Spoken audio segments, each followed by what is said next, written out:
Hi, everybody. Hello, hello. Good to see you guys. Look at everybody jumping on early. I love it. Oh my gosh, there's like 10 of you already on here. I just love this.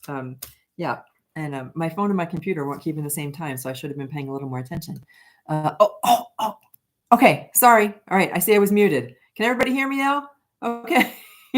What I said was, hello, hello, hello. It's good to see you guys here. Thank you for joining me. So stoked to see so many people jumping on ahead of time.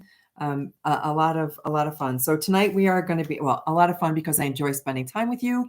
Even though the topic we talk about is sometimes serious, I like to have a little bit of lightness to it. Like our pets would love us to just let go of this heaviness that we attach to their crossing. They would really like us to just lighten up a little bit. But of course tonight's topic is a little bit more serious. So, all right, we're going to stick with the same format as we did last week. It really seemed to work out well. I'm going to go through a couple of comments, say hello to everybody. And then I'm going to go through a little housekeeping. I want to share a couple pieces of news with you guys. And then I have some notes on things that I want to cover about surviving the loss of our animal companions and working through that and managing that. Like, what is a little process that we can use to help ourselves get through it? And we'll talk about that. And then at the end, so please save your questions and answers till the end. I'm going to try my hardest not to look at the comments until the very end, so that I can go through this in a smooth way and get all the information out that I want to get out without being disjointed, like, with attention, like adult attention to deficit, which sometimes I swear has to be why I do the live streams the way that I do, but whatever. Okay, so let's say hello to Sherry, hello to Sharon, and I love that you guys say hello to each other. So awesome. Kimmy, good to see you. Kimberly, awesome. Jess, good to see you. So, Jess, I know I've probably said this before, but every time I see your Green Bay Packer logo, that is Green Bay Packers, right? I have to comment on that because I'm a diehard Packer fan. Hello, Nana. Good to see you. And Jody and Julie and yeah, go Pack go. There you go.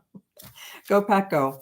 And even Nana is a secondary Packers fan. She now lives in the Dallas area, but we won't hold that against her. Okay, so Sherry, good, go. That's too funny. Okay, let's talk about some things first. So questions and answers. I'm going to save them till the very end, and it adds a little bit of depth to some of the things that we talk about, because your questions are what drives some of the things that I talk about. But I will also so we're going to talk about surviving pet loss. We're going to do a little reading for Baxter. So Baxter is the puppy tonight who is getting a reading and who's already been coming through loud and clear. And we'll see what else comes through as we do the reading. And then we'll do a little Q&A. Okay. So let's talk a little bit about housekeeping first. It's good to see all you guys. Hello, hello. Good format. Don't get distracted, right? I totally get it. Because it's fun. I enjoy reading all the comments. And when I do my Zoom classes, that's why I like to do my classes on Zoom, because it really helps it helps the interaction piece, but we can't do that here on YouTube. So we're good. So housekeeping, what I want to say, first of all, is a huge, huge, huge thank you to each and every one of you. I don't know if everybody is familiar with how YouTube works, but you have to have a certain amount of subscribers and you have to have a certain amount of viewers. And that's why all these YouTubers say, I love YouTube, but that's why all these YouTubers say, oh, click the bell button, click the subscribe button, and get notifications about. The reason they do that is because YouTube offers like this, rewards you for the more people that watch your videos. Now, I'm just natural. I'm who I am. I don't have any special lighting. I don't have any special microphones. Maybe one day I will. But I am, because of you guys, now eligible to start a little membership. So I'm going to explain what that is real quick. A membership is where you click a join button. There's going to be a little button going forward. It's probably going to be like at least a week before I get everything set up. But there's going to be a little join button. And when you click the join button, you commit to spending a certain amount of money every month. So like there'll be a little deduction, just like a Netflix subscription, only it's all of like $2.99. But let me tell you why I do that. So some of the channels that I follow and that I love, one of them in particular irritates me with the membership and the join because it says $24.99, support my channel. Okay. I mean, I do like your channel and I like your content. I don't know that I'm willing to commit to $25 a month, but what I want to do, and this is why I'm bringing this up at the very beginning of this. So again, for anybody who's watching the replay and you want to scroll through to the content, you just advance a minute or two. I am an animal Reiki master, and I love being a psychic medium. I love being able to do readings for you guys. I love being able to offer messages of hope and healing and love. And that's where the real energy lies. There is nothing I would like more than to really focus my practice on being an animal chaplain. And an animal chaplain means bringing this message to everybody. It's making me emotional. I didn't realize that. It's all the animals. I feel surrounded right now. It means bringing this message to everybody who needs to hear it, including those who can't even afford $2.99 a month. And when their beautiful animal companions get sick, or when their beautiful animal companions are approaching life, they don't have the financial ability to help those animals. So I would like to be able to start that. So everything that, if you're not required to join in any way, shape, or form, I will still do these live streams. I'm still going to do readings. Like when you pay that little $2.99 a month, you get to have a special emoji. You get to have a little badge by your name. You get like, it points you out as being a member. But what you're really doing is helping those who do not have the financial ability to care for their animals at end of life. I did work in the past. I recently stopped working for a pet funeral home, but I still have all of my connections at the pet funeral home. I work for a service, a veterinarian who does in-home assisted crossing, and I would like to be able to extend that to people who can't afford it. So that's where the little membership thing is. So I'm very, very, I don't want to use the word excited, but I'm so happy that I'm going to be able to offer a membership so that I can start to have a way to, it's going to be like a donation is essentially what it's going to be. So I will give you guys more details in the community. Yeah, part of the community is going to be private for memberships only. So I will share more details about that, but I wanted to put it out there and let you guys know what was going on. Okay, so we're going to talk tonight about what it means to survive the loss of our animal companions.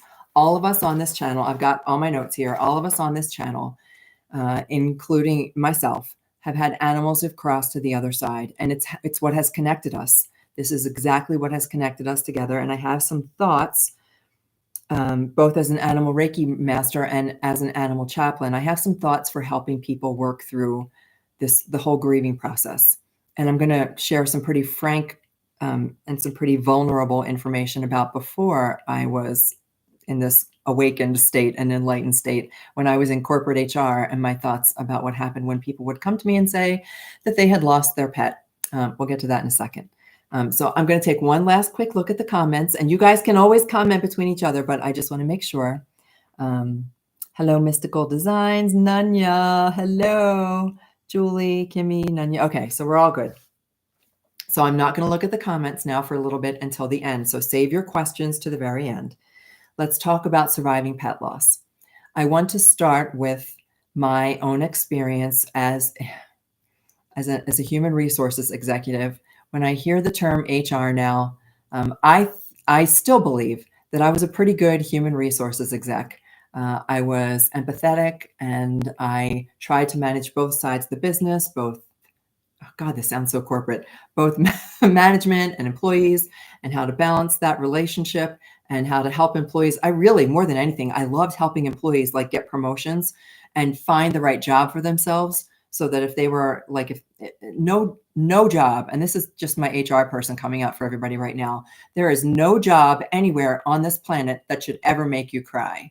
And when I would get that, when I would have someone come into my office who was crying, no, then you're either we're not the right fit or you're not the right fit, but something needs to change. And every single person deserves to be doing something that makes them happy, that makes them excited, that makes them joyful, that makes them just so happy to be there doing what they're doing. Anyhow, so in my role as a human resources exec, what I was called to do was handle when there was bereavement leave. And I'm just going to be frank. This is when I was still the type A control freak, corporate all the way. I had to be in control of everything. I had not had my little spiritual awakening, so to speak, which happened about, I'm going to age myself, but I will tell you that I'm in my 60s now. And it's been a good 10, 11 years since I first had that awakening. But in my HR role, when people would come to me and say, I'm sorry, I can't do my job today. I have to go home. I recently lost my cat. And I literally, I promise you, this was me. I literally said, I'm sorry, you lost your cat. I'm sorry, that's sad. I had no empathy whatsoever. And I always had animals in my life, always. But it didn't ever occur to me that the depth of the feeling when people lost an animal companion. And it was long before Lucy crossed. Lucy was my first animal companion who crossed, who left me with an understanding. It was before that, though. It's when I started to practice animal Reiki and I started to receive animal communications. That is when I became aware that our animal companions are family members. They are more than animals. They are members of our family. And I have long since, I practice Ho'oponopono, which is the Hawaiian forgiveness practice. I have long since done Ho'oponopono and shared forgiveness for my old corporate self who was so insensitive. And the thing is, the president of the company, and I won't call her out by name, the president of the company reached out to me within the past year or two to say that she had suddenly come around as well, because she was right there with me. And until she had an animal companion that changed her life. And now the two of us are like, we want to go to every corporation in all of the world, not just the United States. And we want to make sure that everybody has a bereavement leave for pets, because pets are family members. And there needs to be some type of understanding that employees cannot just function and do their job the day after they have lost their beautiful animal companion. And so I am now a full proponent of bereavement leave for animals. And this is going somewhere, because I'm going to go through the process of grieving. It came to me that people go through, I understand now that people go through an entire process when we lose a family member. And it doesn't matter what family member that is, whether they're furry, winged, scaled, it does 4 legs, 2 legs, it does not matter if they have a tail. If it's a person or an animal, any soul that's a member of our family that crosses to the other side, even as much as I will always share with you that they never stop being with us, and that's part of what we're going to talk about tonight. They never stop being with us, but their loss is something we feel very deeply, very physically, very viscerally. They are our children. I think I see the word children over here. The word children in the comments. They are our children. They are our family members. They're more than just our children. They're more than roommates. They are partners in our lives. And they're only here for a short period of time. When they transition to the other side, there is a literal hole left in our heart. So I fully support and would be happy to write any HR policy that anybody wants for bereavement leave for pets, for pet loss, because they're family members. So that brings me to the grieving process. Grief, in my mind, when we lose an animal companion, we're going to focus solely on animals right now. When we lose an animal companion, it is oftentimes very sudden. It's unexpected. Many times, I'm probably 50-50 with all the animals that I've worked with.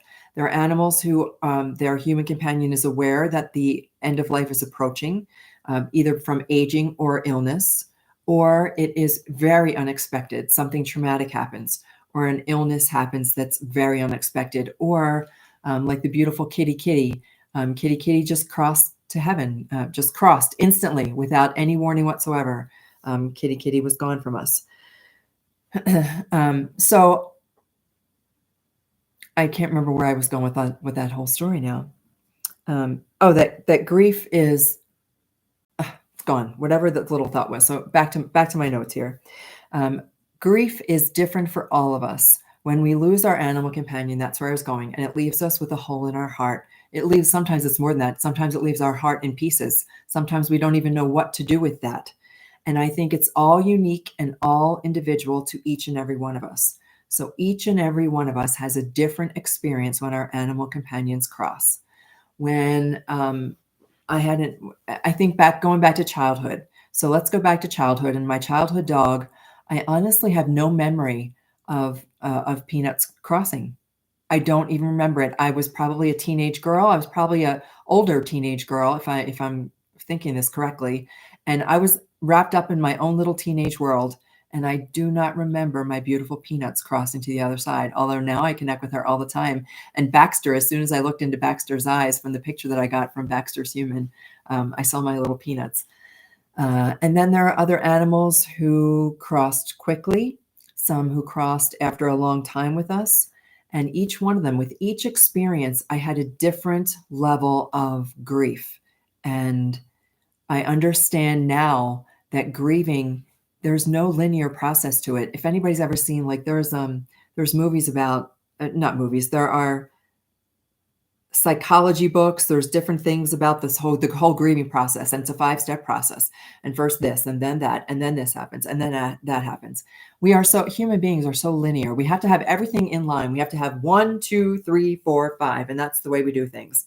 You have to do this before you do that, before you do that. In my mind, grief defies all logic. It defies logic. It defies definition, because everybody grieves in a different way. Some people may be incredibly emotional and be unable to communicate that emotion. Other people may feel a depth so hard that they feel that they want to join their animal companion on the other side. Some people just miss the companionship, like the deep, unconditional love that it's the one being in the whole wide world who never judged you, who accepted you for who you were, who knew exactly who you were and loved you for it anyway. And those are all the types of grief that we may experience. It's all going to be unique for every different person. Every single individual has a different relationship with their animal companion, and the grieving process is going to be different. So as I say this, I'm going to give some recommendations for how I help people manage the grieving process. But no, I want to point out first and foremost that if you are in a deep state of grief, so anybody who's watching this or anybody who's watching this on the replay, if you are in such a deep state of grief that you think that you need help like immediately, I'm not a psychologist. I'm a chaplain, and I'm an animal Reiki master, and I'm a human being who's been through the loss of their animal companions. But if you are looking for someone to help you professionally, I always recommend Dr. Katie Lawler, and she's the pet loss psychologist. And you can just look that up, Dr. Katie Lawler, pet loss psychologist. She's on Instagram, has a website. I don't know that she has a YouTube channel, but she has got some great psychological support, professional psychological support for pet loss.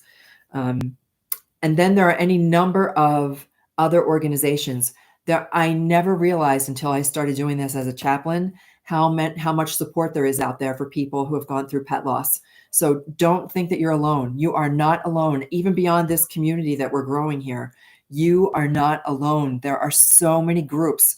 There are pet loss support groups on Facebook. They're in your local community. Look up your local humane society or your local animal shelter, and you will find a group of pet parents who support each other, helping pet parents heal. And there's another, I can't think of the name of the other organizations, but it's close to that, helping parents heal. I can't remember. But anyway, I always post those links in my videos, and I post them also on the main content, on the main page of my YouTube channel.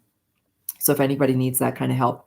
But from me, for now, I have some suggestions that I would offer to help us work through grief.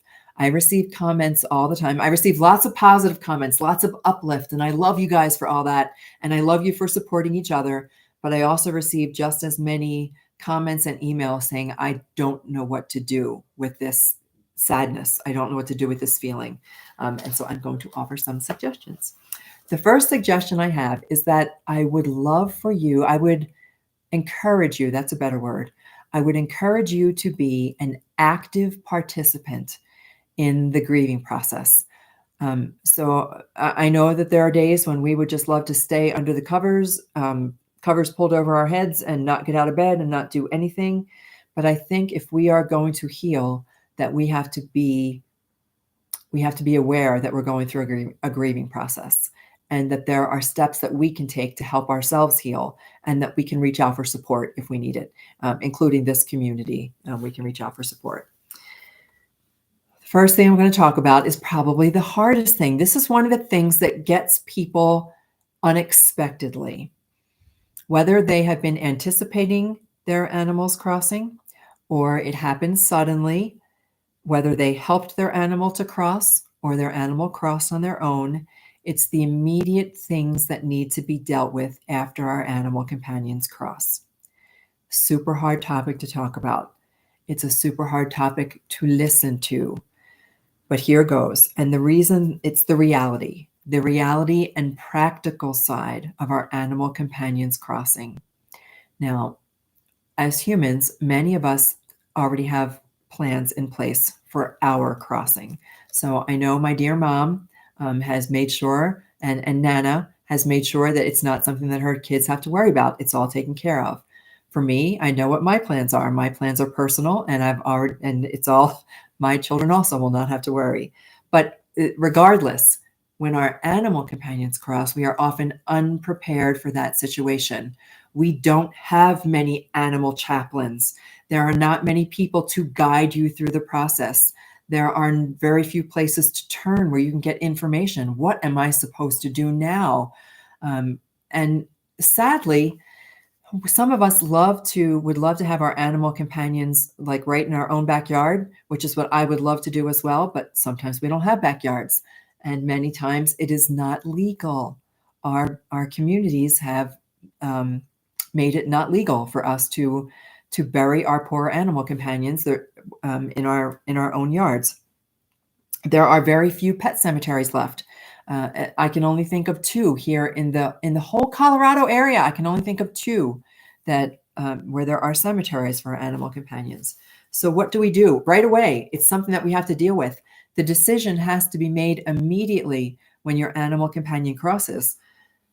So that's a whole, I mean, I can go on a whole, maybe I will do a whole video on that. But what I'm talking about specifically is that all of a sudden when we're slapped in the face, not only with the crossing of our animal companion, but the fact that we now have to make all these decisions and we cannot wrap our mind around what it is we're supposed to do.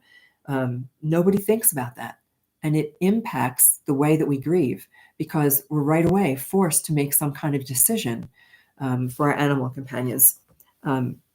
So I'm going to tell you a little story that this all started with my veterinarian. This, when I thought about this tonight, and as I was sitting down to write my notes, and I think about the way the universe works, or whatever your definition of God is, the way that works never ceases to amaze me. Hang on a second. So I was semi-retired from my job. And my daughter worked as a vet tech does work as a vet tech for a veterinarian. And I had a little bit of free time as I was easing into this, what I do right now. And the veterinarian, my daughter actually called me and said, Mom, we have an issue at the veterinary office today. And one of our clients had an animal who crossed to the other side. Their animal companion crossed, and she is too bereft to make any decisions. And now I'm going to be really practical here, guys. I'm just going to be, just so you're aware. And I'll tell you how I understand the practical side of this. She is so upset that she cannot drive her animal's remains to the funeral home. And she does not want the animal to be left alone. And she does not want her animal companion to be put into any kind of cold storage. It's really, all of this is distressing. So there's a reason why all of this distress is the distress that many people recognize that they're unprepared for when the time comes. So she said, do you think that you could come to the clinic and drive her beautiful dog to the pet funeral home for us? And I said, yes. I said, sure. Yes, I will absolutely do that. I would absolutely do that. This was before I began doing I was doing animal Reiki, but I had not gone this far with it yet. And I went to the veterinary office and I very respectfully carried her little doggie's remains in my car to the pet funeral home. And I didn't know what to expect myself. I'd never been to any place that handled the beautiful bodily remains of our animal companions after life. So afterlife care was something I had no familiarity with whatsoever. And I walked into the facility and I explained why I was there, and we went through all the details. And as I was leaving, I happened to look at the little reception desk, and there was a sign that said, it makes me emotional just because it was so, who could have thought, only the universe could have planned all this. It said help wanted. And it was for a part-time client care person. And so I just inquired and I said, what is involved and what does it mean? And the next thing I knew, I was working there part-time. I was working there for client care. So I would help people at their most vulnerable moment. This is when all this really began. When they would come to our facility in that state, in the state of, I don't know what I'm supposed to do. I don't know how to make these decisions. I don't know what is expected of me. And so I would walk them through all their options. I would gently and caringly and respectfully guide them through all the decisions they had to make. And that is what led me to this place and and help them through the grieving process when they're in their deepest, most, the place where they need help the most, not just with the practical side, but with the emotional side. And that's how I started this. And I did that probably for 5 or 6 years.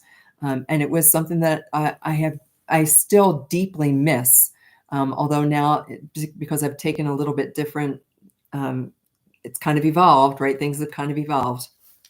But it all started with that. It started with my veterinarian requesting a favor to help someone whose animal companion had crossed, fortuitously, synchronicity lining up so that I walked into that pet funeral home at the moment that they happened to be looking for some help. So the whole point of that story is to let you know that I have talked to hundreds of people whose animal companions have crossed. And and a story for another day is going to be when those animals started to talk to me from the other side. But what I understand now is that you don't need to get closure. There's no such thing as closure. But can we help each other work through the process until that day when we do get to meet our animal companions on the other side again? Yes, we can. You do not need to let go. That's the other thing that people would say, and God, I was one of them when I was in human resources. Okay, I would not say this ever to a person's face, but I did say, well, it was just a cat. Those words left my mouth. I'm embarrassed about that now. Even that makes me cry because I've forgiven myself 100 times for saying those things, but I obviously still need a little bit more forgiveness.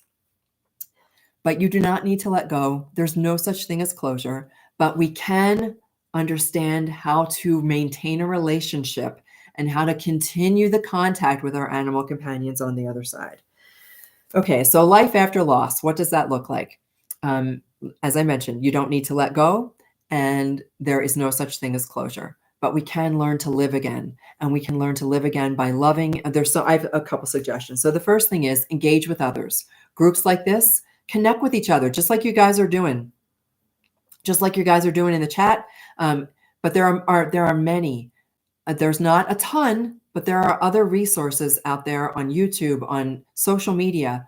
You can Google pet loss support, and you can find groups of people that you can talk to, that you can share stories about. That's what I love more than anything. I love sharing stories with people. When I do these little readings for animal companions, I love hearing the stories that people have to tell about their animals. I love meeting them. I love seeing the pictures of them. Like tonight, I looked into Baxter's eyes before this meeting, and right away, I felt Baxter jump onto my lap, but I just wanted to scoop Baxter up and hug him. And excuse me, I know, while I grab a tissue.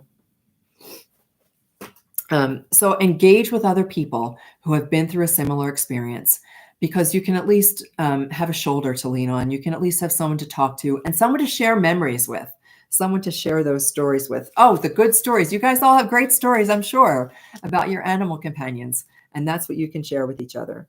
And let your animal guide you. You can just ask. just ask. I say quiet your mind and open your heart. And what I mean by that is just let go of all the BS that we create around us, all the stuff that really doesn't matter. Let go of that, even for just a few minutes, and ask your animal companion to like pop into your heart and share with you their love and let you feel love and let them guide you to those resources. I fully believe that that animal, that beautiful dog who crossed at the veterinary office, was working with angels, God, and the universe to make sure that I was able to come there to help, because that's what opened the doors. And I know I give all the credit to all the animals when they share this information with me. Okay. What else do I want to say? I want to say, look for the afterlife connection. The afterlife connection is that relationship that you want to maintain with your animal companion, even though they've crossed. Whether it's been 10 years, 10 months, or 10 minutes, I would encourage you to continue the relationship, to look for the connection, to look for that afterlife connection. Now, let's see, what did I write down here? I can't read my own writing as I'm talking about this. Unlike many I wrote, unlike many people. So there are many clinicians. When I tell you like to see a pet loss psychologist, I truly would recommend a pet loss psychologist, because there are many traditional doctors, there are many traditional clergy, there are many traditional family members, all well-meaning, but who are going to tell you that you got to get over it, that it's time to let it go. And yeah, you don't have to do that at all. So what we can do is, know that there's an afterlife, and know that they are part of your life still. Afterlife simply means afterlife in this little body that they happen to be in. We all know now whether science or whatever you want to call it, but when they say that energy it was Einstein, if I'm not mistaken, who said energy is never created nor destroyed. It just changes form. And that's what happens with our animal companions. So their energetic, beautiful, spiritual, loving soul leaves their physical body, but it is still there. And meditation, and that's all topics that I've dealt with before and that we'll talk about again. There are ways for us to connect with them, but I would suggest that you look for those signs. We always talk about signs. The signs are there, whether it's feathers or coins or the tap of their toenails, they're drinking from the toilet like Jack, whatever it might be, you want to look for signs and talk to them. Talk to your animal companion as if they're still there. I talk to Lucy all the time, and sometimes it's pretty funny because Lucy's name will just pop out of my mouth, or Jack will pop out of my mouth, even when I'm not talking about them in particular, and their name just bleh, there goes Lucy, there goes Jack. I mean, no, not Jack. I mean Gypsy. I mean. And it's okay. It's because I know that they're there thinking of me. And that's the way that they plant in my mind that they're still with me. And as soon as that happens, I just picture Jack and his lion's mane, this beautiful, handsome boy in his lion's mane, and me running my fingers through it. Talk to them. I posted with the email that I sent out earlier today, for those of you who are signed up for the email. And I'll put it in the little community tab also, a little prayer. You can say that prayer out loud. And I say it in the present tense. I love you. You are the most loved animal companion that ever lived. I loved you. Our family loved you. The people who cared for you at end of life did nothing. Oh, they loved you so much. And I'm so grateful for them. And I'm so grateful for you. And I say it in the present tense, and talk to your animal companion as if they are still with you, because they are. And that continues your bond. The bond doesn't leave just because they've left their physical body. And I know from the bottom of my heart that they are trying to share with us. They're trying to teach us and show us that we can let go of the fear, this dread that we have that we'll never see them again, or that when we die, there's nothing but empty blackness. That's what they're trying to share with us, that life goes on in the most magnificent way, and we can have a relationship with them even after they cross. Okay, so continue your bond, continue your relationship. Okay, here we go. Somebody said to me, I think it was in the comments. It might have been Katerina, who I don't see on here this evening. I think because she's in a time zone that does not permit it. Katerina said, grief is, and this is a quote, and I don't know who to attribute it to, grief is love that has nowhere to go. And I agree on a lot of terms. Grief is it's love, right? The depth of our grief, it mirrors, it reflects back to us the depth of the love that we had. As the stronger the love, the stronger the grief. So there are ways that we can give that love somewhere to go. Love, hug your family, hug your friends, talk to the birds, go to the zoo, anything that you can do. Be kind to a stranger. Put a dollar bill in a musician's little, whatever. Do anything you possibly can to share love. That's the other message that they want to get out there to us, that comes through time and time again when I do the readings, is that they just want us to learn how to love again. They don't want our love to be turned off because they crossed to the other side. That's the last thing they want. They want us to live our life and to go out there and share the love. So while the grief may be a form of love for them that has nowhere to go, you can turn that around, turn it into beautiful, loving kindness acts of love that you can just show to any other living thing. If you can't do it for another animal because it still is too strong for your heart, it's too much to take, do it for a plant.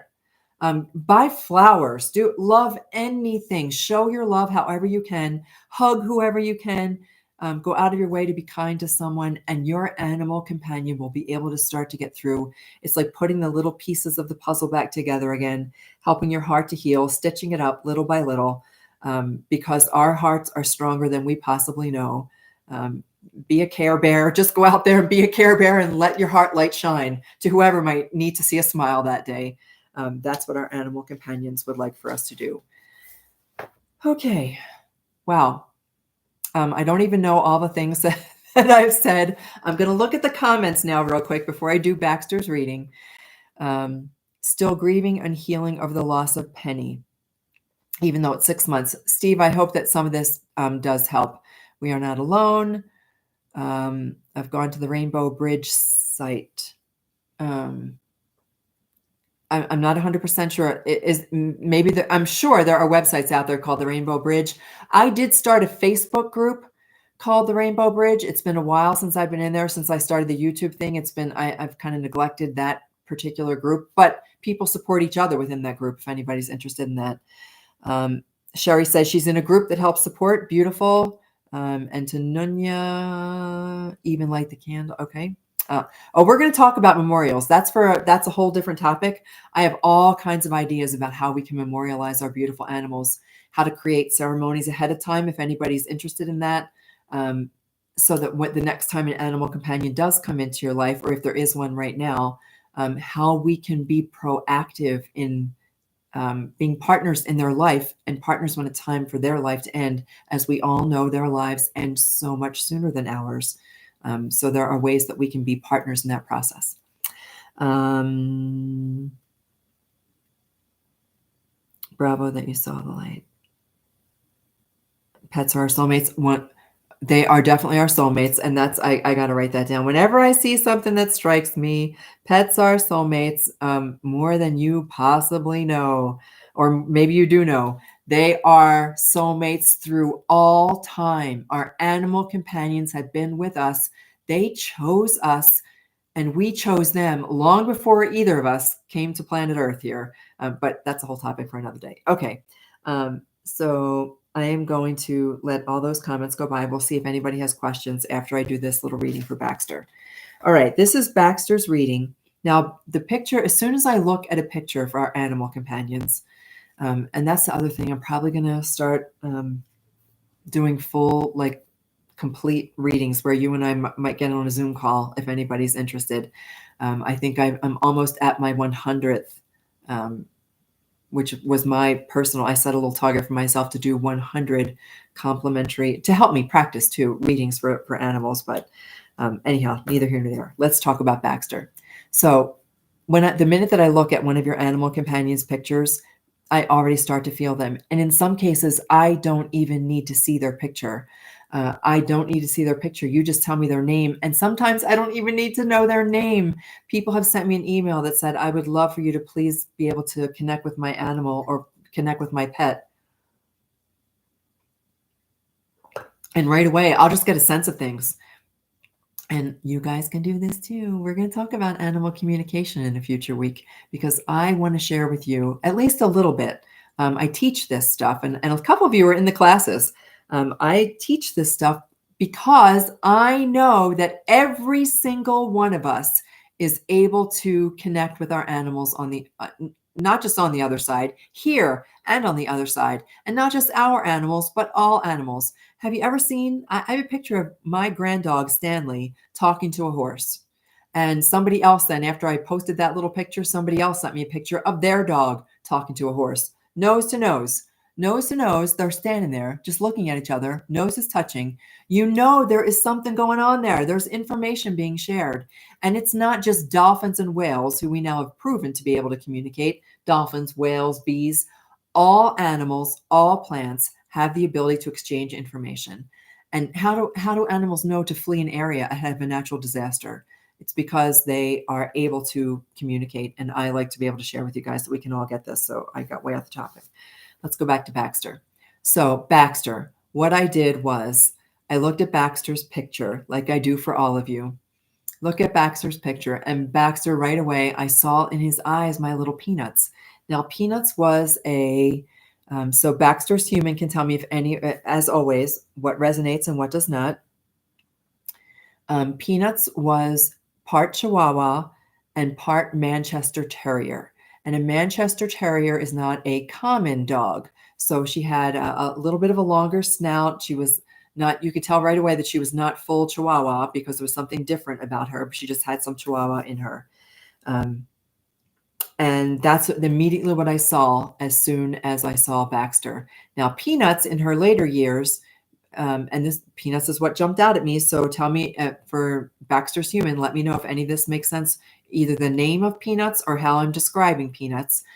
Peanuts at the end of her life became rotund. So, I mean, she had stubby legs, but her whole midsection became a little rotund. She had a little bit too much liverwurst. And liverwurst came up. And when I ask questions like, just give me, I love to get evidence. So if you would share with me either your favorite food or your favorite toy or anything at all that you want to share that your human companion would know that it's you who's talking. And so what came up for favorite food was liverwurst. And then I did get a visual. I don't often get visuals. I'm not a very visual. The things that I get are more clairsentient, or right, where I get a sense, claircognizant, where I get a sense of knowing, where 1 minute I knew something that I didn't know a minute ago. So I got, in this case, I did get a visual of a yellow banana shaped toy. I don't know that it was a banana, but it was a yellow toy that looked very much like a banana, at least was shaped like a banana. And it was something about the eyes. I know those eyes is exactly what I wrote down. I know those eyes. And I also saw that Baxter loves to give kisses. Kisses, kisses, kisses.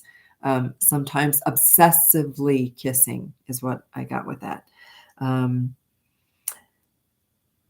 also like to get a sense of what their state of their physical condition was towards end of life, or if there was anything that they want to share with me, because it's unfortunately, it is one of the things that we remember most clearly about our animal companions is as they reach end of life, their physical state of being. It's why in the prayer that I posted, I always say, you're perfect and whole, perfect and whole, perfect and whole, just the way you are. But I did get a sense of trouble with poop.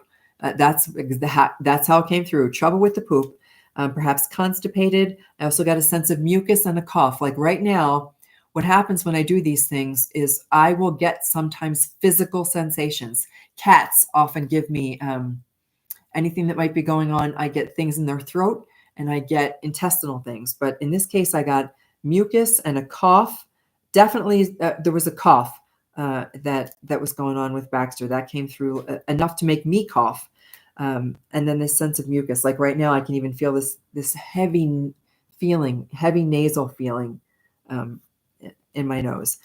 He had the waggiest tail ever. Waggy, waggy, waggy tail. Like his whole body might have wagged, but I did write the waggiest tail ever. Very good jumper. Like I literally felt Baxter jump on my lap. And then some things came through, a sense of urgency. And this is for Baxter's human in particular. There's a sense of urgency, and run the race. That's the thought that comes through. Run the race, and I don't know what that means. So I'm sometimes I get more clarity as I say the words, but run the race, and that there's a sense of urgency that you're supposed to do something, and it needs to be done now. It needs to be done sooner rather than later. And is there something with your physical health that Baxter is saying that you that needs to be taken care of? And Baxter was a bad pill taker. That's where some of the liverwurst came in. Perhaps you wrapped his pills in liverwurst, and that's it helped him, like a little, just a spoonful of sugar helps the medicine go down, kind of thing. Only I know that my beautiful Jack loved liverwurst. Jack loved liverwurst. Baxter is also sharing to me that at the very end, he fell asleep. That for him, his crossing was very easy. And if you are, I think there's some concern. There was no question. So I often ask you guys, if you're going to, when you send me your animal companions pictures, either give me a couple of questions, or if there's some message that you want to share, that you might have said when they were alive, I'm happy to share that for you, even though you can just share it yourself. You can just say the words out loud. They will hear you. That he went to sleep. His crossing was not traumatic. There was nothing for you to be alarmed or concerned about. That is, in his mind, he closed his eyes and he woke up, and there was actually it feels like Baxter didn't even sense that there was a change, that there was no change whatsoever. And he's telling me to tell you guys about Jake. I don't think I've ever shared this with you. I've shared with you about Jake. I'm sharing the Jake story because I'm getting the impression that I'm meant to share the Jake story. Jake is the medical foster who had the amputation. I've shared his story many times because he was the one foster who, if I could have kept him, I would have been a total foster fail. But his human mama recovered from her illness and was able to take him home.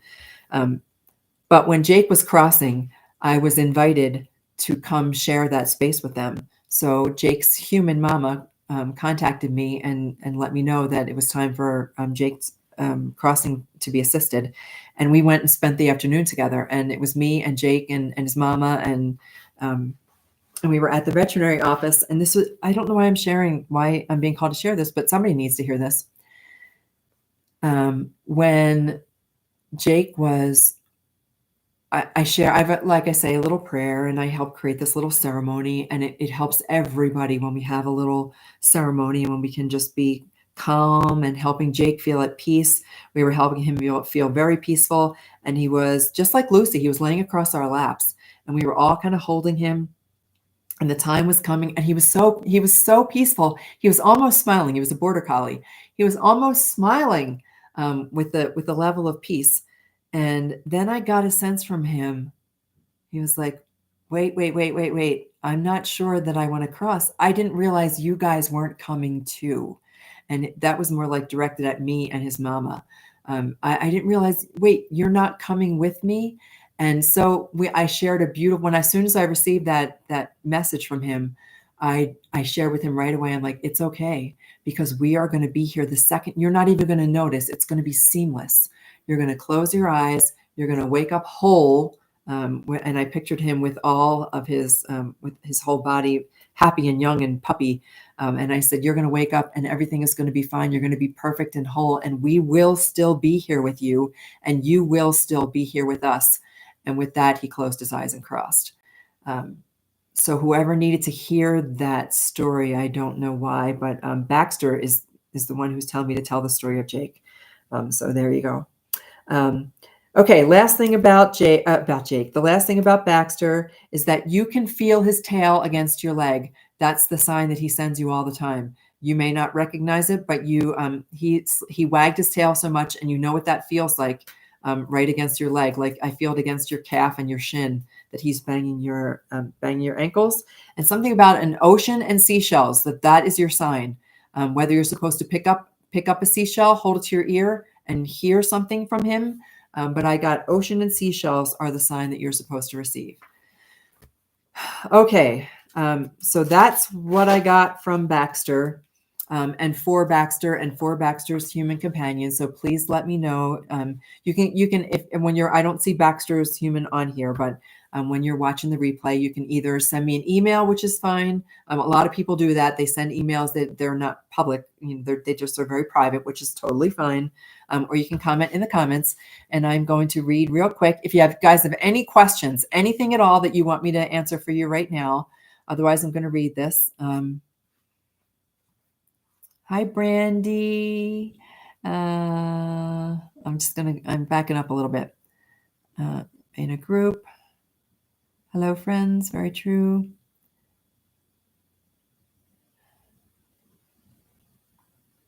It's still a piece of my Destiny Girls love every day. Looking at your shirt, have a question about orbs. Oh, this is my favorite shirt, if anybody can see this, because it is covered with orbs. Tell me your question about orbs, Nunya.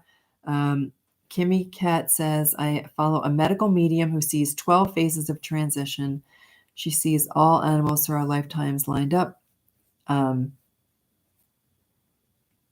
not 100% sure what all that means. See my deceased loved ones. I long to see my pets too. And Kimmy, there are some people. So let me see if I can back up here. Number one, medical medium. Medical mediums and medical psychics can often see actual medical conditions. I am not one of those. I have a very good friend who is. She can, when she goes into her meditation with an animal companion who's still here, she can feel like inside their body and feels medical conditions. But she doesn't receive messages from the other side. So we all have certain things that we're just like someone who's really good at playing the piano, and somebody else who might be a violin, and somebody else who might be a good artist or whatever. We all have different things that come through to us a little bit more naturally. So that's medical medium. People who can see animal companions. I think I've shared the story before of my friend Ebony, who the very first time I met her asked if it was safe for me to have my dog in the car, sitting in the car while I was having a cup of coffee. And I said, I didn't bring my dog with me. And she said, the black dog sitting on the front seat of your car. And I said, no, there's no dog there. And it was clearly Lucy that she was seeing. I also don't see physical animals, but I feel them, right? Like I can feel, like I felt Baxter tonight as I was going into meditation for him, felt him jump right onto my lap, like spring onto my lap, like hop, right? Right onto my lap. So I feel a lot of animals, but I've not ever physically seen like a ghost of an animal. How do you deal with when you want to be a companion again because you know there are so many out there needing love, but your heart's not ready? All right, that's a really good suggestion. That's a really good question, Sharon. So if your heart is not ready, what I recommend is go to an animal shelter. It's okay to go there and share love. You don't have to go there to adopt, but you can go there to share love. You can go there. I go there as a Reiki practitioner to let and because if I had my way, I'd have 1,000 acres and there would be no more animal shelters. They could all come live with me.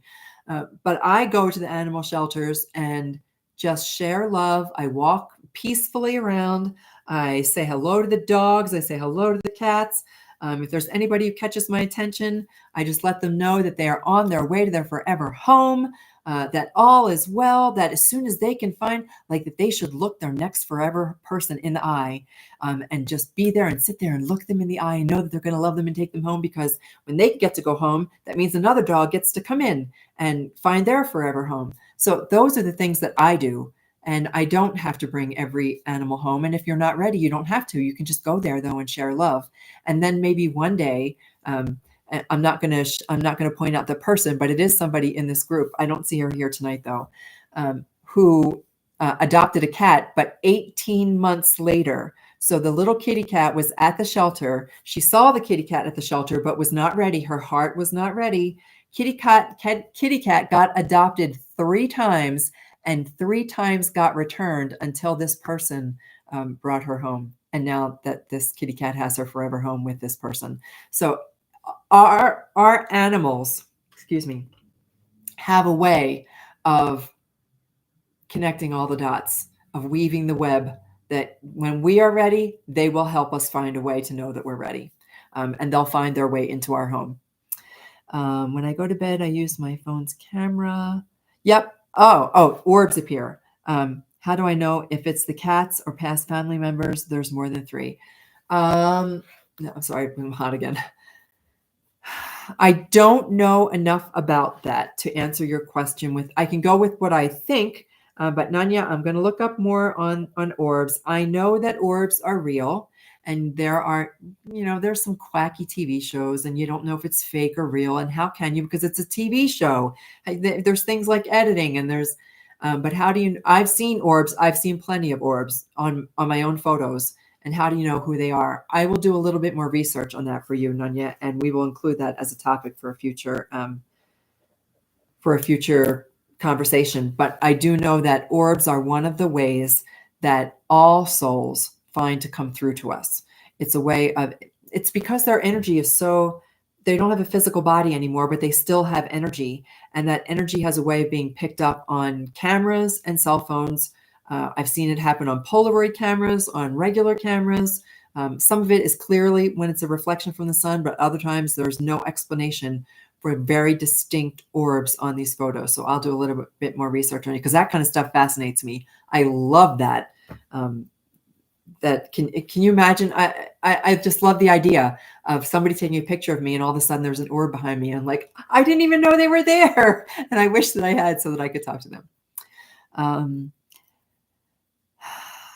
How do you deal with when you want to? Oh, I already read that question. My girl slept tight against me, mainly at my legs, and many nights you can feel her. Jack and Lucy, I felt both. They both had a very distinct feel to them, and I know exactly what and Winston, all 3 of them. There was one point when I was living in my RV, and it was me and 6 dogs because I was babysitting all the family dogs. And we pulled out both the sofa beds and we all hopped on the bed. So I know exactly what it feels like.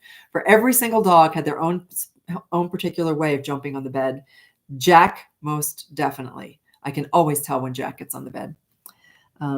Orb question. Meant to be that kitty cat and human. Not quite sure what that is. That was me with Phoebe. She's right here next to me. Oh, was that you, Jody? Okay. Oh, good. I always forget that you're 18 Muses. Thank you I wasn't going to point you out, but since you said that, that's Phoebe. That is Phoebe the cat. Animals have a way. They are directly connected to God. They have no questions or doubts or second guessing about anything. They'll find a way to us. They will absolutely find a way to us. Tons of orb pictures. Oh, thanks, Julie. I would love to, maybe you can send me a couple orb pictures so that we could share them when I talk about orbs. Finally took her home the 4th time she got returned. I love that story because clearly Phoebe was meant to be with you.